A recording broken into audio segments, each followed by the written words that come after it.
Decifrando a Esfinge, como definir e ordenar problemas de política pública e encontrar o público prioritário de um programa. A figura da Esfinge, a gente se lembra desde os livros de história no ensino fundamental, que ela é um dilema que nos desafia a encontrar uma resposta e, diante desse dilema, ou a gente dá a resposta certa ou a gente sucumbe, ou a gente fracassa. Esse senhor aí, eu acho que a maioria já ouviu falar também, famoso Aparício Torelli, mais famoso ainda com o pseudônimo de Barão de Itararé, conterrâneo gaúcho do Gesteira, e que ele tem essa frase lapidar de que tudo seria fácil se não fossem as dificuldades. Que é uma frase simples e genial, como era tudo aquilo que o Barão de Itararé escrevia. E eu digo para vocês que essa é uma boa definição de problema, inclusive de problema de política pública. Prestem atenção nesse dificuldades, a gente vai usar ele um pouquinho mais para frente. Qual é a impressão que eu tenho? Vocês depois me corrijam se eu estiver enganado. Eu acho que tem algo muito errado na maneira como a gente define problemas de políticas públicas. Esse é o grande mote dessa conversa nossa. Pelo menos três problemas. Um no começo, um no meio, outro no fim. Um na cabeça, no tronco e nos membros, quando a gente define problemas. Um teórico, um metodológico e um prático. Tirando isso, está tudo certo. Ou seja, a gente tem problema, quando a gente tem problema para definir o problema de política pública, a gente está errando no Big Bang de uma política e de um programa. A gente está definindo mal ou definindo errado. E ele vai cobrar essa fatura lá na frente. Essa esfinge vai cobrar essa fatura lá na frente. Vai dizer, você não se lembrou de mim, você não se lembrou desse aspecto, né, dessa aresta que eu tinha lá. Você não se lembrou desse público que estava por trás desse problema que você definiu mal e deixou ele de fora.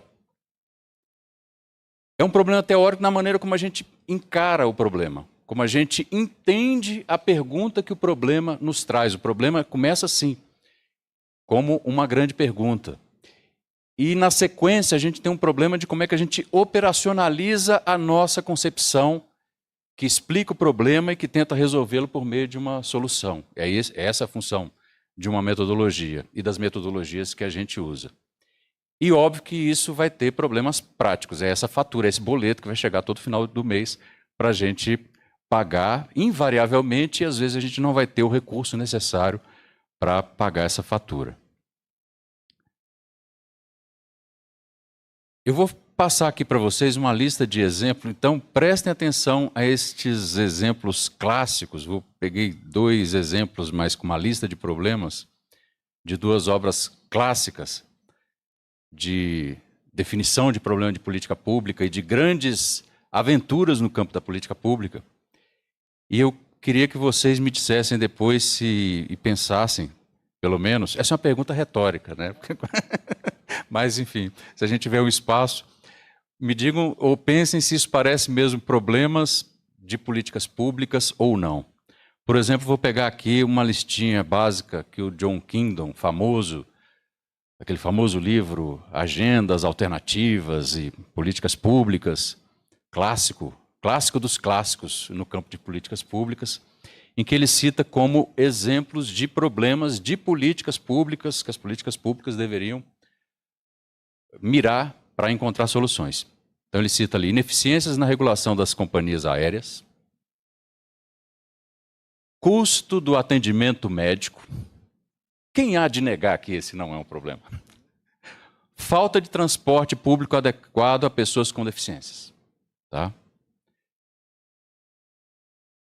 Outro exemplo, outra lista, essa é uma listona, vem do plano diretor da reforma do aparelho de Estado, PEDRAE, famoso PEDRAE, do grande Bresser Pereira. Então está lá, encarecimento significativo do custeio da máquina administrativa, aumento da ineficiência dos serviços públicos, excessiva regulamentação. Isso é um problema do passado, já acabou. Exigências excessivas de controles. Cadê o pessoal do controle aí? Tem alguém aí? Tem pra gente? Olha lá, tá lá. Colega, bem-vindo, bem-vindo. Minha solidariedade. A mesma que você tem por nós. A mesma.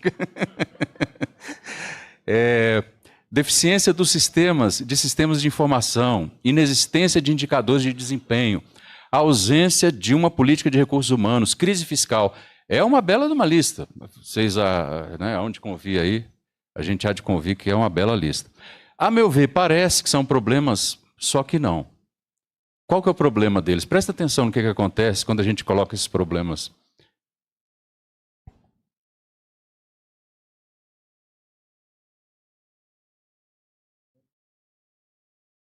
Tá, é porque vai que a pessoa dona vai embora, tem uma caneta perdida aqui de tablet. Se alguém tiver com essa caneta faltando, deixa aqui, deixa contigo. Melhor, não é? Com o, como é que é o seu nome? Geraldo. Achou. Olha lá. Viu? Esse problema, vamos colocar inclusive aqui na lista. Problema de política pública. Agora, preste atenção na mágica que eu vou fazer aqui, tirando só a primeira palavra, ou as duas primeiras palavras dessa lista. Ou seja, o que tinha antes ali, ineficiência, custo, falta, encarecimento, aumento, excessiva, exigência, deficiência, inexistência, ausência, crise, tá? Tirar os adjetivos e algumas expressões. Aí fica, regulamentação econômica das companhias aéreas. Isso parece problema ou tem cara meio de solução, de proposta de solução? Atendimento médico. O problema é o atendimento médico ou é quando a gente não tem o atendimento médico? Se a gente tiver atendimento médico, é problema ou é solução? Transporte público adequado, custeio da máquina administrativa, eficiência dos serviços públicos, regulamentação, seja lá do que for, controles. Problema ou solução? Depende do nível de controle. Controle é absolutamente... Aí começa a lista das necessidades. Não é nem problema ou nem solução. São coisas necessárias. Sistema de informação, indicadores de desempenho, política de recursos humanos ou recursos humanos, fiscal, né? Política fiscal, equilíbrio fiscal, enfim, coisas do tipo. Então isso, não sei, isso sempre eu fiquei com a pulga atrás da orelha. Depois de muito tempo, usando essas formas da gente definir problema, eu comecei a pensar assim, será que a gente não está, na verdade, cometendo uma malandragem e pegando a solução que está na nossa cabeça, transformando num problema, colocando uma palavrinha marota no início? Será que não é assim que a gente está fazendo há muito tempo, o tempo todo? As fórmulas mais comuns, mais típicas de definição ou de indefinição de problemas. A gente dizer que algo tem falta de acesso à prestação de serviço, entrega de produtos, ou baixa qualidade. Então, falta de acesso à saúde, falta de acesso às políticas de assistência social, baixa qualidade da educação, falta de acesso ao ensino fundamental, não tem creche, e assim por diante. É muito comum a gente ver problemas definidos dessa maneira, falta.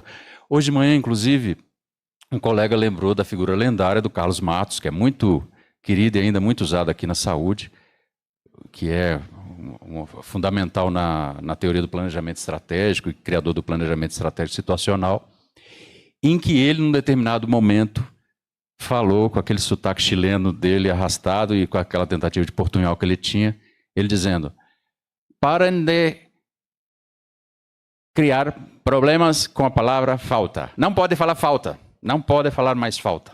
Então, ele aboliu o uso da palavra falta. Porque todo problema era a falta de alguma coisa. Né? E aí as pessoas começaram, não pode mais falar falta. Então, ineficiência, ausência, deficiência, coisas, começaram a usar sinônimos. Carlos Matos não está mais entre nós para puxar nossa orelha, eu digo que ele vai puxar nosso pé à noite, se a gente continuar fazendo isso. Então, primeira dica, pegando a pegada prática lá que está prometida no início da palestra. Separe o que tem cara de problema do que parece falha na entrega de solução. Você tira essas primeiras palavrinhas da lista ali, se parece com cara de solução e não de problema, talvez não seja problema, talvez seja a solução que você tenha na sua cabeça. E a gente sabe, quem faz pesquisa científica, a gente está numa casa de pesquisa científica, que Esse tipo de coisa que você já chega com uma ideia pronta é um problema típico de viés na pesquisa. Você já chegar com uma solução pronta na sua cabeça. Você não chegar com uma dúvida, com uma pergunta de pesquisa, com algo que você vai estressar as variáveis para ver até que ponto as suas suposições elas se mantêm em pé ou não. Então, isso não se faz. Isso é muito errado. Parem, vamos parar de fazer isso. Então, se tem cara de solução, pode não ser um problema. Vamos ficar com essa dúvida atrás da orelha. Nossos erros mais banais ao definir um problema é a gente definir o problema pelo que ele não é, ao invés de por aquilo que ele é. Por algo que não existe. A gente define o problema por algo que não existe, que está fazendo falta, e não por algo que existe. E que a gente deveria dizer, olha, o problema é esse. A dificuldade é essa, o incômodo é esse, a dor é essa. Definir o problema sem público. É o que eu chamo de coisificação. O problema é uma coisa, né? Então, na parte de infraestrutura, indústria, tem muito isso. O problema é uma coisa. O problema diz respeito ali à baixa produtividade da indústria nacional, vamos supor. Já começa com baixa, que é um problema em si. E a indústria nacional. Quem é a indústria nacional? Ah, tem ali meia dúzia de industriais com os quais a gente está tratando. Mas esse é o público? Ou esse, na verdade, é o parceiro que a gente quer na solução para desenvolver a indústria, para gerar emprego, para aumentar a renda média nacional e coisas do tipo. Definir o problema de forma genérica e não específica. Então, cabe tudo no problema. Cabe um monte de coisa no problema. Então, se cabe tudo, a gente não sabe, de fato, o que a gente está tratando de forma mais específica. Definimos o problema de forma agregada, e aí fica aquele emaranhado de problemas. Definir problemas de forma implícita e não explícita. Um exemplo aqui de um novo clássico, que é o Guia de Análise Ex Ante, que eu ajudei a fazer, então, meia culpa, meia máxima culpa. Né? Qual o problema ou necessidade a proposta visa selecionar? Está lá o exemplo A, letra A do guia, que é o programa Cartão Reforma. Então, o problema é o déficit habitacional qualitativo em áreas urbanas. Isso tem cara de indicador, não? Déficit qualitativo em áreas... Não tem cara de problema, tem cara de indicador. Você vai calcular um indicador do déficit. E aí você vai estabelecer um critério para dizer qual é o critério que eu uso para aplicar ou não esse programa, para alocar ou não esses recursos nessas localidades, onde haja esse déficit maior, supostamente. Então, isso está no nosso checklist, e a gente vê no rodapé do checklist que o segredo está no detalhe. O problema está no detalhe. Quando o guia explica o que é o déficit habitacional qualitativo. Aí ele destrincha quais são os problemas. E a gente começa, finalmente, depois de algum custo e com algum empenho, a enxergar o público por trás do problema. Então vai aparecer o que é chamado de adensamento excessivo, ou seja, mais de 3 pessoas por dormitório.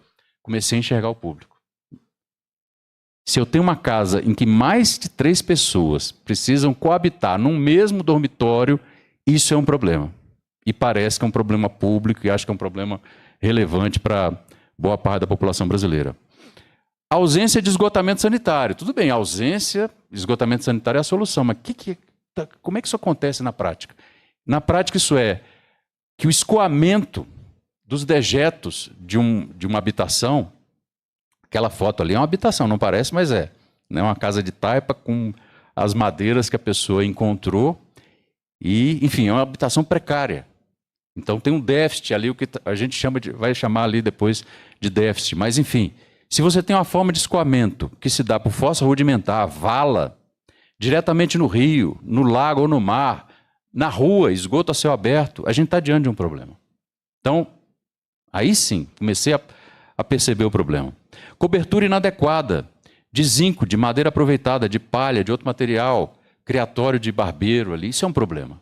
A gente sabe que isso é um problema, a gente sabe há muito tempo que isso é um problema. E a pergunta é, por que a gente não define problema desse jeito? De forma explícita e não implícita. De uma forma bem estampada, com o público, a gente sabendo como é que o público vive essa situação. E não na forma de um indicador que alguém inventou, que é útil também. É óbvio que a gente vai usar indicadores, mas isso é lá na frente. Isso é lá na frente. A gente não começa de cabeça para baixo. Não começa. É o cachorro que abana o rabo, não é o rabo que abana o cachorro. O rabo é extremamente importante para o equilíbrio do cachorro. Ausência de banheiro exclusivo do domicílio, domicílio sem banheiro ou banheiro de uso compartilhado. É outro problema, perfeito. Está bem definido o problema, mas o problema é essa lista. Então ele está implícito e é um problema agregado, ele é um emaranhado de problemas. Então, dica básica, como não definir um problema? Evite, se você está usando falta de, insuficiência, ausência, inadequado, baixa, falha, escassez, pouco, carência, ineficiência, ineficácia, inefetividade, que são palavras típicas de indicadores, né? Perda de, dificuldade. Quando a gente usa uma dessas palavras, fica patente que você está se referindo não a um problema de política pública, mas a uma ausência, uma falha de solução, a um problema na implementação. Você está dizendo, não consegui resolver o problema. Qual é o problema? O problema é que eu não consegui resolver o problema. No fundo é isso que a gente está, de forma redundante, fazendo. E nos enganando também. Tem um problema teórico que não é um problema só de redação, por trás disso tudo. E aí, óbvio, tem uma literatura ampla sobre isso, o próprio Kingdom e a Deborah Stone também, e eles, os dois, ambos estão corretos em dizer isso, quando eles dizem, a Deborah Stone, nos processos de definição de problemas e de definição de agenda, a conversão de dificuldades em problemas é considerada condição sine qua non da revolta política, das disputas judiciais, da mobilização de grupos de interesse e da projeção de problemas políticos para a agenda pública. Ou seja, o fato de você ter ali uma dificuldade não significa que aquilo necessariamente seja um problema, tá? Opinião da Deborah Stone com a qual eu concordo, quem sou eu de discordar. E o Kingdom também vai dizer, de forma canônica, que existe uma diferença entre uma situação e um problema. Situações precisam se transformar em problemas para eles serem tratados. Também concordo com ele. Porém, isso não significa que nós vamos jogar fora a lista das dificuldades, a forma mais descritiva, que é o núcleo central, é o caroço do problema. Esse caroço é essencial. Se a gente se livrar dele, nós vamos tropeçar no meio do caminho na arquitetura de construção que vai ser usada depois para a construção das políticas. Então, ok, dificuldades e situações têm que virar problema, mas a gente tem que saber que é fundamental a gente ter uma boa lista dos problemas na forma descritiva, na forma como eles tocam a vida humana. Isso é fundamental. O tratamento que vai ser dado para eles, para a gente não dizer que o Kingdom está sendo contraditório, é dizer o seguinte, olha, Mr. Kingdom, please. Tudo bem, mas alto lá que o andor é de barro. E o senhor nos ensina também que a partir de um momento em que o problema começa a ter tratamento, ele deixou de ser só um problema e ele passa a ser algo que faz parte da agenda. Então nós já estamos ingressando naquilo que ele chama de agenda. É quando você pega um problema para ser tratado. E a Deborah Stone é a mesma coisa. Quando você pega uma situação difícil e começa a dar tratamento, você começa a lidar com o problema. Então, óbvio, você já vai começar a entender o problema e a pensar qual é a intervenção para esse tipo de problema. Outro problema teórico, e que tem tudo a ver com o que os dois falaram, a gente tem que se livrar da maldição do Garbage Can. Por que maldição? Porque o texto do Marsh e do Olsen falam assim, gente, em tudo quanto é lugar é assim, é sempre assim. As organizações são caóticas, os problemas chegam de forma meio aleatória para a gente e, no fundo, a gente não tem ali problemas em busca de solução. A gente tem soluções em busca de problemas. O Guy Peters, uma década depois, mais ou menos, vai falar assim, isso é muito complicado. Porque se a gente é governado pelas soluções, a gente não pode ser governado pelo problema. Mas as soluções também são um problema de viés. Porque as soluções vêm empacotadas, as soluções vêm com grupos de interesse que defendem essa solução A, B ou C. E eu tenho que saber se essa solução, acima de tudo, se ela se encaixa ou não, se ela é ideal, adequada para tratar aquele problema. Eu não pego, né, eu preciso de bater um prego na parede. Eu só tenho uma chave de fenda, tudo bem, não tenho um martelo. Então vai a chave de fenda mesmo. Mas se eu tivesse um martelo, seria o ideal. Por que eu não tenho? Porque eu fui na casa de ferramentas e entre a chave de fenda e o martelo eu achei a chave de fenda mais barata. Então, não é esse o raciocínio. O senhor tem martelo? Não tenho, só tenho uma chave de fenda. Então tá. Né? A gente se vira, a gente sabe que a gente se vira, mas não é a maneira correta da gente pensar sistematicamente, de forma estruturada sobre os problemas. Então, eles próprios confessam ali em 72, no texto clássico deles, que isso dá origem a uma variedade de preferências inconsistentes e mal definidas. Só que a recomendação deles e não tem muito o que fazer não, é isso mesmo, é a vida, é a life, vamos em frente. Então, a pergunta que fica, tem como a gente fazer diferente? Acho que sim. Bons problemas, gente, bons problemas, formas que eu acho que estão bem definidas, problemas bem definidos, bons problemas. Não que esses problemas sejam bons, mas são problemas bem definidos na sua formulação. Fome, roubo de celulares, violência, acidente de trânsito, câncer, envenenamento por agrotóxico. Parece até que eu virei um membro da família Adas, né? Que bom problema é esse? Alzheimer, opa, cegueira, dengue. Está em situação de rua, poluição. Não é um membro da família Adams aqui, mas essa é uma maneira que você finalmente fala assim, isso é um problema, eu consigo enxergar esse problema. E eu consigo ver pessoas vivendo esse problema. Tá? Esse é um atalho importante, é um caminho importante. Daqui a pouco eu digo para quê. E para não... Claro que a origem disso não é a família Adas, uma das origens é a Carol Weiss, que em 72 falava, a avaliação deve muito. Toda a comunidade de avaliação, toda pesquisa em avaliação deve muito à pobreza, ao analfabetismo e à criminalidade. Porque esses problemas insuflaram políticas gigantescas, até mesmo nos Estados Unidos, que não tem um estado de bem-estar social lá muito robusto. E isso engendrou todo o processo de construção de uma comunidade de avaliação, de pesquisa em avaliação, que se tornou algo que nos faz estar aqui nessa discussão, nessa conversa. Dica importante, não existe problema se ele não afeta um público, tá? Fica a dica aí. Então aí são as ilhas Henderson, da Austrália, território australiano, aquela que o Donald Trump impôs tarifas. Não que as focas e os pinguins não sejam públicos, a gente pode tratá-los como públicos também. Se a gente faz uma política de proteção aos animais, a gente trata essa comunidade como um público, fazendo uma certa aproximação. Mas tarifa não é um problema para esse pessoal, acho que não. Está ali a foca zombando dessa majoração tarifária, não vai fazer a mínima diferença. Ou seja, se não tem público por trás, não tem problema. E se a gente está definindo problema sem público, nós temos um problema. Nós temos um grande problema. Nós estamos fazendo errado. Farmácia popular. E na saúde, quando a gente... cadê a Kathleen? Está aqui. Quando ela estava na saúde, a gente fez vários seminários com a turma lá da atenção especializada. E o pessoal, a gente não pode começar pelos problemas. A gente tem que começar pela concepção de saúde. Então, a nossa concepção é de promoção à saúde. A gente não mira problemas, a gente mira a promoção à saúde. Mas para quê? Boa pergunta. Aí eu falei numa reunião lá, eu falei, não, eu entendo essa... Eu entendo e eu gosto dessa coisa que os canadenses... Essa é uma formulação que vem dos canadenses. Promoção da saúde Isso é o grande objetivo da saúde, promoção da saúde. Não é o problema. Tem nada a ver com o problema. E eu falei, gente, vocês têm hospital do câncer, vocês têm hospital do coração, vocês fazem transplante de fígado. Vai dizer que vocês não caçam problemas o tempo todo.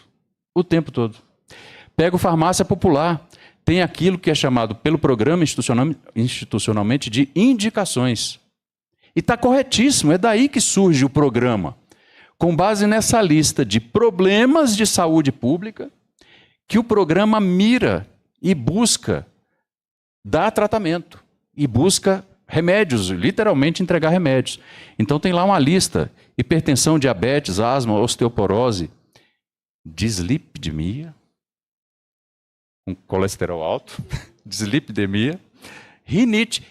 Eu descobri ontem, gente, atualizando a lista do Farmácia Popular, fazendo esses slides aí, que eu posso ser tratado pela farmácia popular. Isso é muito importante para alguém do público, dos usuários de rinite.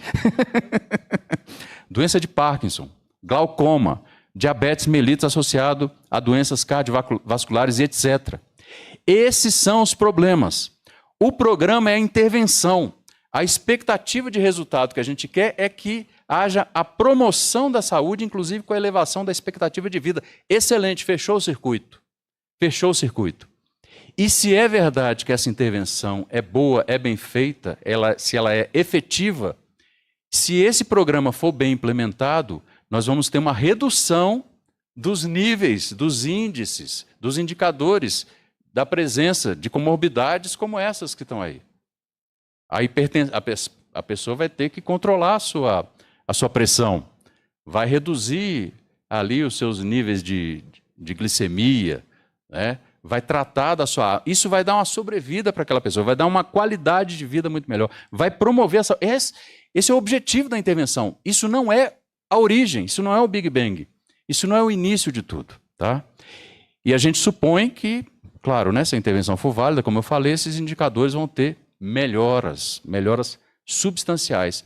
Então, se a gente define o problema colado na maneira como ele acontece na vida das pessoas, a gente também está mais próximo da evidência e está mais próximo dos indicadores. Questões metodológicas, problemas metodológicos. E eu também vou fazer aqui a confissão de que eu já fiz muito isso.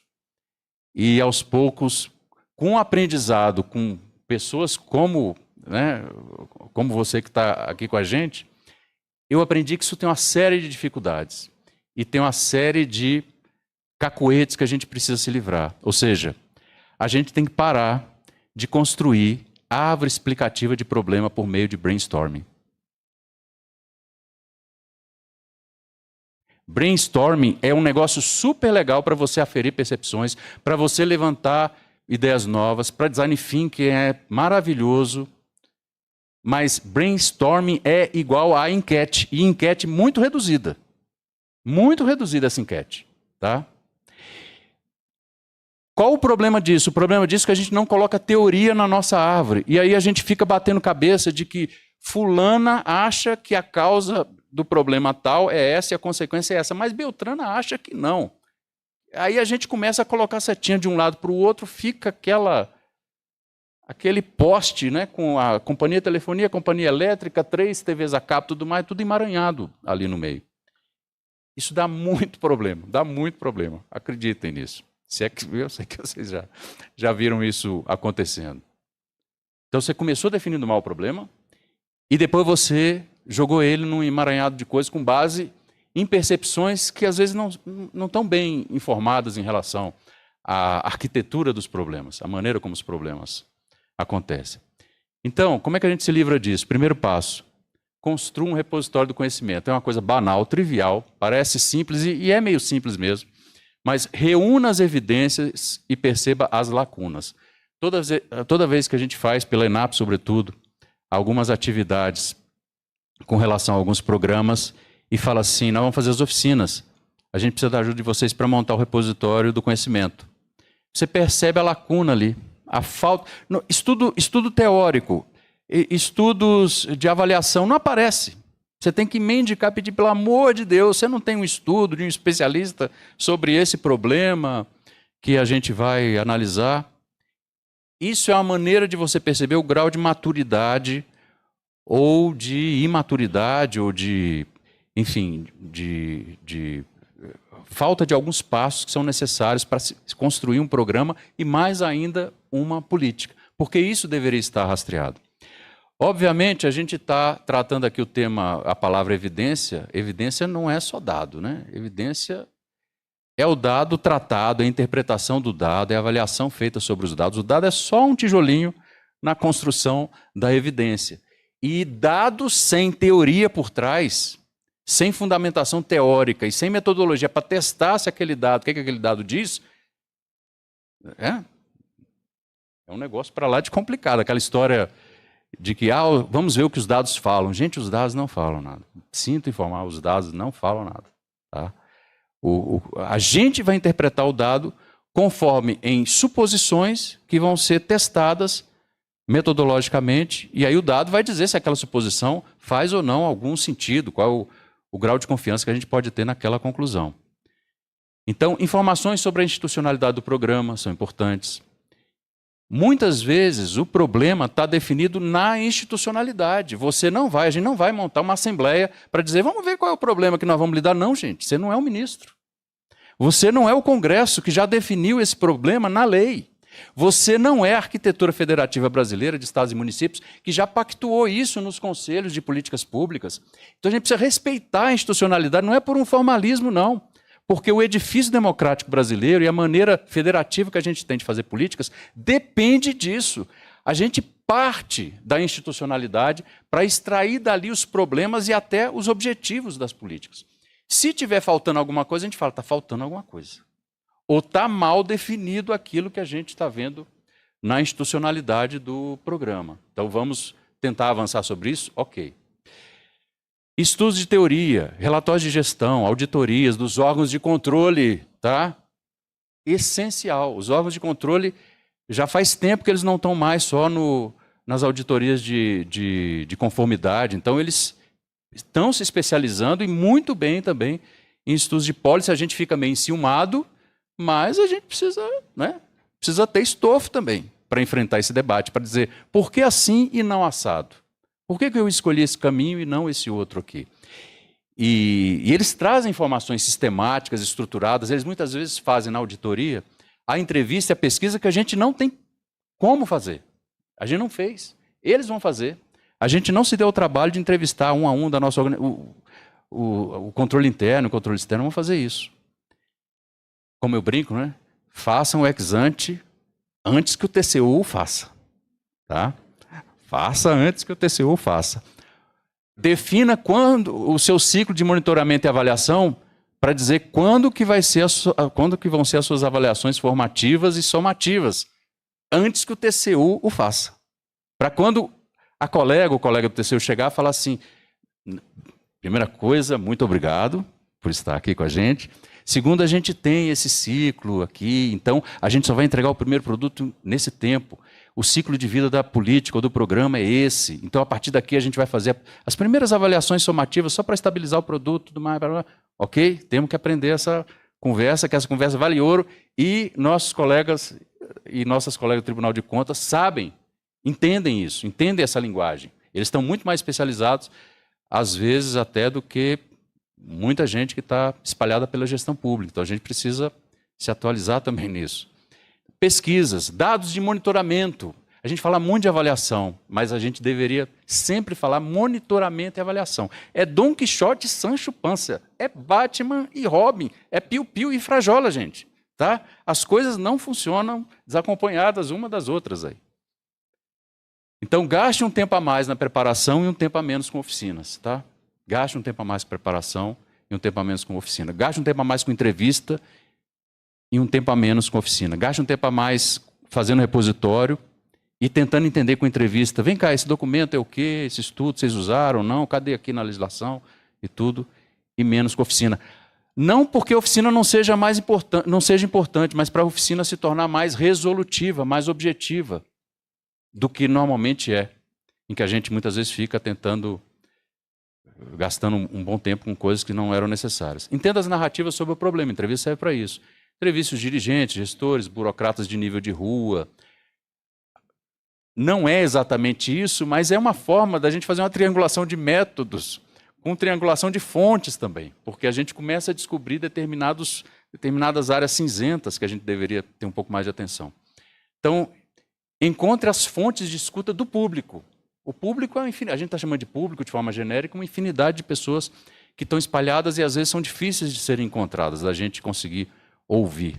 Então, dados de ouvidoria, resoluções de Conselho de Controle Social, fóruns de participação, audiências públicas, conferências, assembleias, reuniões, isso traz alguns elementos da maneira como o público vive o problema e das expectativas que o público tem para a solução daquele problema.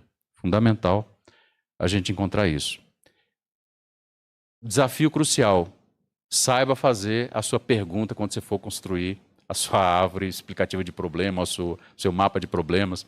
Use uma pergunta motivadora que seja uma pergunta de pesquisa, seja parecida com a pergunta de pesquisa. O grande legado da Carol Vaz, o seu livrinho lá desde os anos 70, é isso, a gente precisa inocular na discussão de políticas públicas o ferramental básico da pesquisa científica, teoria, metodologia, teste de hipóteses quando isso é possível, né? Aferir qual é o grau de confiança que a gente tem em determinadas afirmações, triangular métodos, para a gente não confiar numa base de dados só, numa informação única e exclusiva, que ela não pode ser talvez a mais completa. Então, exemplo, ao invés de perguntar qual o problema, ou qual o principal problema que a gente está aqui hoje para discutir, pergunte o seguinte: qual o principal problema vivido pelo público que levaria ele a vir atrás de vocês para uma solução?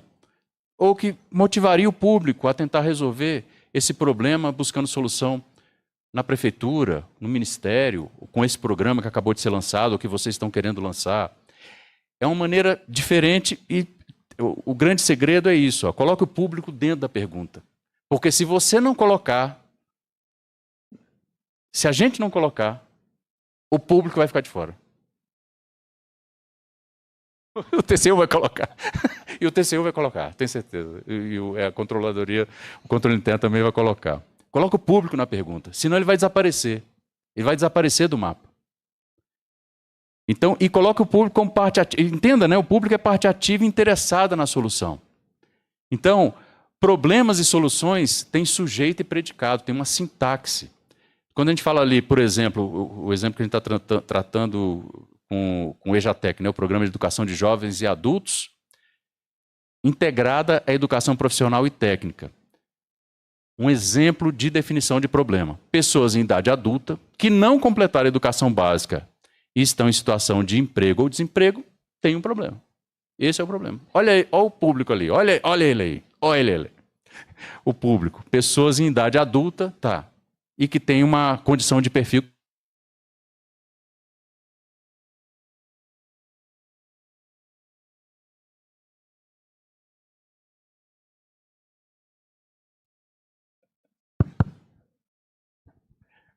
A sintaxe é essa, olha.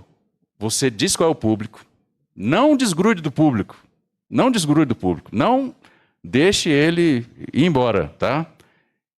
E de preferência com um recorde de perfil, para ser um público específico, não ser assim, sociedade. Prefeituras. Prefeitura não é público, gente. Prefeitura é nosso parceiro, tá? Prefeitura não é público. O que a gente quer da prefeitura é que a prefeitura nos ajude num programa a tratar o público que ela tem ali no município. Você tem um núcleo do problema e, em geral, esse núcleo, você tem que se perguntar, ele está na minha governança? Por que eu estou tratando esse problema? Esse problema está na minha governança? Então eu posso tratar, vou tratar. E, eventualmente, você traz um complemento, uma rebarba do problema, que você sabe que ela é importante, não está na sua governança, mas você vai buscar um parceiro para tratar junto. Se eu sou a Secretaria de Educação, meu núcleo do problema é o pessoal que não completou a educação básica. Se eu sou a Secretaria do Trabalho, o meu problema é o pessoal que tem dificuldade de conseguir emprego por não ter completado a educação básica. A pessoa não consegue ser um padeiro porque não sabe ler uma receita, não sabe fazer uma conta de proporção, vai errar na receita na hora de montar as... Isso faz muita falta. E eu sou da Secretaria do Trabalho, eu sei, eu preciso da Secretaria de Educação. Olha, consegue aí ajudar a completar a educação básica, que eu entro com a formação profissional, com a qualificação. Então, isso é muito importante e você sabe exatamente onde é que está o seu quadrado e onde é que você precisa de ajuda. O público é o sujeito. Vamos parar com aquele negócio assim, o público-alvo. Gente, o público não é alvo. O público não é alvo. Sabe qual é o alvo de um programa? O problema. O problema é o alvo. O público é o sujeito, é o protagonista, mesmo que ele não seja o gestor do programa. Porque o programa só existe em função dele. Sem ele não tem programa. O programa existe para ele. E se ele fizer mau uso dos recursos que a gente dá, o programa não funciona. Se eu der um remédio e ele não tomar, não adianta ter farmácia popular e a pessoa não tomar o remédio. E o médico não ficar lá, estou vendo que o senhor não está tomando remédio, hein? Estou vendo que o senhor não está tomando remédio. Então precisa disso, precisa desse enforcement também do programa. Então, o público é sujeito quando vive e quando reivindica uma solução, quando protesta, quando, sei lá, fecha uma rua, queremos resolver esse problema, o público está pedindo uma solução e está expressando um problema. Quando exerce controle social, quando alguma coisa não dá certo e a gente percebe que aquilo é uma falha de design, a teoria do design já tem isso amadurecido, ou seja, se essa cadeira gera algum incômodo, o problema não é você que está acima do peso ou está grande demais, não, o problema é que a cadeira, o design da cadeira não está adequado, a cadeira é feita para as pessoas sentarem, para qualquer pessoa sentar, senão você tem um problema de design. Então o sucesso de um programa depende do uso que o público faz dos direitos, dos produtos e do serviço oferecido. Estruture uma árvore menos como diagrama causa-efeito. O Matos, inclusive, não chamava a árvore de problemas. Vocês lembram disso? Olha lá no livrinho dele. Chama de diagrama explicativo de problemas. Mas é a árvore do ZOP. O ZOP, a turma do ZOP, né, do Planejamento Orientado por Objetivos, lá os alemães, a agência de cooperação alemã, que usava a árvore explicativa. Mas, enfim, pense nisso menos como um diagrama causa-efeito. Sabe por quê, gente? A gente já não é de hoje, a gente já está numa transição já faz um tempo do paradigma da causalidade para o paradigma da inferência causal. Não é o objeto da nossa palestra, mas, enfim, você não está lá para ter coisas muito determinísticas e muito genéricas sobre problemas. Você tem que especificar problemas. Tem ali o texto do Hernan e do Robbins que eles explicam isso depois. E vocês certamente vão entender com muito mais propriedade do que eu. É um livro difícil. Achei. Problemas têm diferentes tipos sanguíneos. Então a intervenção não pode ser a mesma. Ah, transfusão de sangue, tá, mas qual é o tipo de problema que eu tenho na mão? Qual é o tipo sanguíneo dessa pessoa? Para ver se essa intervenção. Aí agora sim, aí você planta a sua árvore bem adubada, bem irrigada e tudo mais. Alguns exemplos do que dá para fazer, eu vou acelerar aqui, porque senão também ninguém me aguenta. Isso aqui é do IBGE, ou seja, ao invés de você fazer uma árvore explicativa de problema, você decompõe o problema em tipos sanguíneos, em naipes de um baralho diferente, e separa. Então está ali o problema do desemprego, que a gente chama de desemprego, tipificado de maneira muito peculiar, muito diferente, muito específica, pelo IBGE. E essa rachura, ali existe ainda essa palavra de antigamente, rachura? Essas coisas que estão ali iluminadas em vermelho, é justamente uma zona de sombra para dizer, esses são os problemas que a gente encontra. São problemas diferentes, vividos de forma muito diferente por cada tipo de pessoa. Então o problema é indissociável do público, isso facilita identificar o público prioritário e nos aproxima da evidência. Isso nos aproxima dos indicadores, isso nos torna mais próximos dos indicadores, da gente decifrar quais são os indicadores que a gente está atrás para mudar a situação. Esse é um outro exemplo. Pessoas envolvidas em acidente de trânsito. Eu não estou perguntando assim qual é a causa dos acidentes, eu estou perguntando qual é o tipo de acidente. Então eu não estou indo para uma árvore explicativa das causas de acidente, desatenção, embriaguez ao volante, não é isso. Eu estou tipificando os problemas. Estou dizendo que eles podem ser, por exemplo, colisões de inúmeros tipos e atropelamentos. E as consequências, prejuízos materiais, engarrafamentos e vítimas pessoais, pessoas, pessoas, não são coisas. Então eu deveria dar um pouco mais de atenção para isso. O passo seguinte é eu justamente identificar que algumas coisas têm diferença de gravidade, eu deveria tratar de maneira distinta. Então, assim, acidentes frontais são muito mais graves, pessoas morrem com uma incidência muito maior com colisões frontais.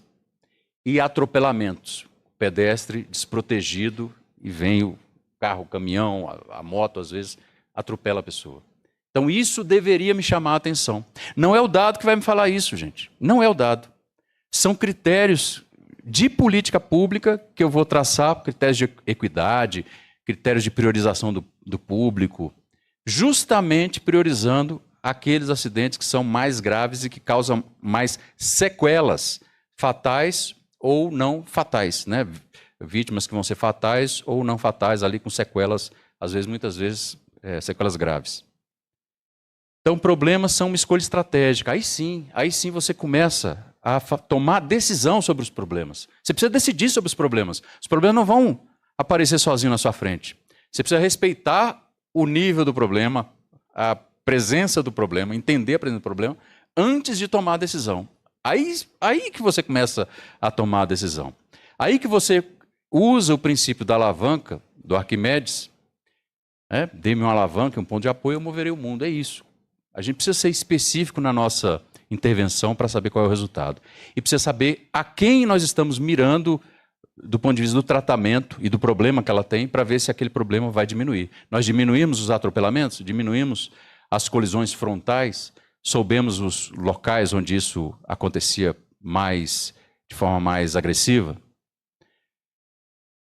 Boa notícia é que a gente tem uma série de excelentes exemplos no governo federal, em governos estaduais, municipais, de maneiras corretas de definir problema e de definir público de forma associada e não dissociada. Eu peguei aqui dois, o programa Mulher Viver Sem Violência. O problema está claro ali, está explícito. O problema é a violência contra a mulher. Ótimo, ótimo, assim, definimos o problema. Péssimo problema, ele existir, mas perfeito. Matou a charada. O problema é esse. É uma coisa, gente, é uma coisa banal. E incrível como a gente complica a definição do problema. Elas fizeram da maneira certíssima, sem firula. Sem firula. O problema é esse. Violência contra a mulher. Qual é o público? Mulheres em situação de violência. Onde é que elas estão? Em que territórios? Em que municípios?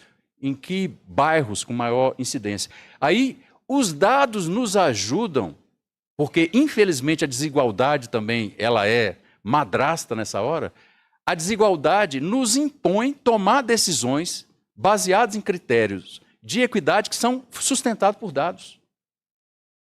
É óbvio que a carne mais barata no mercado é a carne negra, como cantava Elza Soares, e é óbvio que isso vai aparecer nas estatísticas, e é óbvio que a gente tem que tomar decisão na política para tratar desse problema com prioridade. Então, o público prioritário é esse. Então, é assim que a gente fecha o circuito, que a gente fecha a equação. O programa aí da população atingida por barragens, tem uma lista. O que acontece com essas pessoas? Elas perdem a sua propriedade, seu imóvel vai ser inundado, eles se desvalorizam, ela não tem mais patrimônio, perdeu a capacidade produtiva, sua renda despencou, ela não tem mais renda, não tem mais onde pescar, ela não tem mais acesso facilitado à cidade, virou um obstáculo. Então é um inferno na vida dessas pessoas. Então, óbvio que você tem que ter uma política para isso. É importante construir barragens para ter hidrelétrica, tudo bem. Então, mas qual é o tratamento que nós vamos dar para o público? Porque a coisa mais importante quando você vai construir uma barragem é o que vai acontecer com a vida dessas pessoas que estão ali. Essa é a grande pergunta. Antes de você construir, não, mas porque nós precisamos gerar, perfeito, isso é uma coisa, nós precisamos gerar tantos quilowatt-hora a mais. Tá, essa é a coisa que a gente precisa fazer. Mas qual é o problema público que a gente vai solucionar e qual que a gente vai causar? Que a gente não pode tratar como externalidade. Não, os atingidos por barragens são uma externalidade da construção de barragens. Não, não é isso. E aí, aí é um outro capítulo, ou seja, como é que a gente usa isso, a gente vai ficar só no problema, tá? Como é que a gente coloca isso na maquininha, que é a maquininha da metodologia científica, para a gente transformar um problema numa solução? Como é que a gente usa a teoria não só para explicar, mas para gerar expectativas que a gente depois vai aferir com a evidência se elas existem ou não. Está vindo um livro meu aí sobre o assunto, em breve, esse em breve já faz uns 2, 3 meses, mas está no final, está no prelo. Como construir políticas públicas, programas e projetos prontos para o monitoramento e avaliação. Se vocês pegarem esse slide aí, dá um clique, cai na minha página, acho que até o mês que vem esse livro já vai estar lá na lista de meus produtos publicados pelo IPEA. Muita coisa eu aproveitei de coisas que eu já escrevi. No IPEA nada se cria, nada se perde, tudo se transforma. Então tem uma série de textos aí que vão virar capítulos. E coisas em linguagem simples também que a gente tem que aprender isso, Daniela, eu sei que está nessa vibe também, gesteira há muito tempo também. A gente tem que falar bom português, a gente tem que tentar um pouco se despir dessa carapaça muito acadêmica nossa, que é boa, é importante, mas, enfim, a gente tem que saber se comunicar, porque isso faz toda a diferença. E essas referências básicas, várias delas eu citei aqui. Gente, eu agradeço imensamente à Fiocruz, ao Rafael, aos demais organizadores, Tamília ali pela ENAP, pelo privilégio de estar aqui com vocês. Muito obrigado.